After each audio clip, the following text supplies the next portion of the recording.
ఎస్సీల వర్గీకరణలో మాలలకు జరుగుతున్న అన్యాయానికి నిరసనగా ఈ నెల 23న దుబ్బాకలో నిర్వహిస్తున్న మాలల మహాధరణ కార్యక్రమాన్ని విజయవంతం చేయాలని మాల మహానాడు దుబ్బాక నియోజకవర్గం ఇన్ఛార్జ్ శ్రీరాములు పిలుపునిచ్చారు. సిద్దిపేట ప్రెస్ క్లబ్లో ఏర్పాటు చేసిన మీడియా సమావేశంలో ఆయన మాట్లాడారు. రోస్టర్ విధానంలో మాలలకు జరుగుతున్న అన్యాయాన్ని ఖండించాల్సిన అవసరం ఉందన్నారు.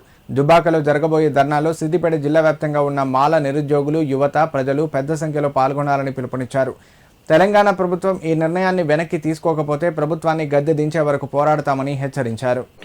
రాష్ట్ర ప్రభుత్వం రాష్ట్రంలో ఎస్సీల ఏబిసిడి వర్గీకరణ అందులో భాగంగా రోస్టర్ విధానాన్ని రద్దు చేయాలని కోరుతూ ఈ నెల 23న దుబ్బాకలో నిర్వహించే మాల మహాసభ విజయవంతం చేయాలని కోరుతూ ఈరోజు దుబ్బాక నియోజకవర్గంలోని గ్రామాలు మండల కేంద్రాలను కలుపుతూ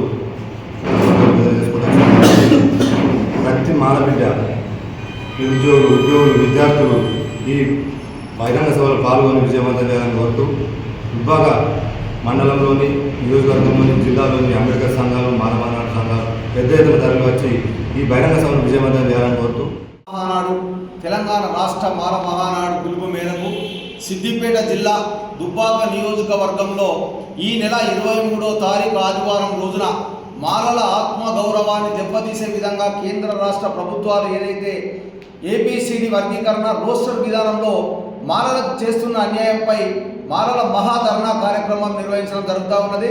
అందుకోసమనే సిద్దిపేట జిల్లాలోని నలుమూలల్లో ఉన్నటువంటి నా మాల కుటుంబ సోదరులు, నా మాల కుటుంబ నిరుద్యోగులు, నా మాల కుటుంబ ఉద్యోగులు అందరూ కూడా ఈ మాలల మహాధర్నాకు విచ్చేసి అధిక సంఖ్యలో విచ్చేసి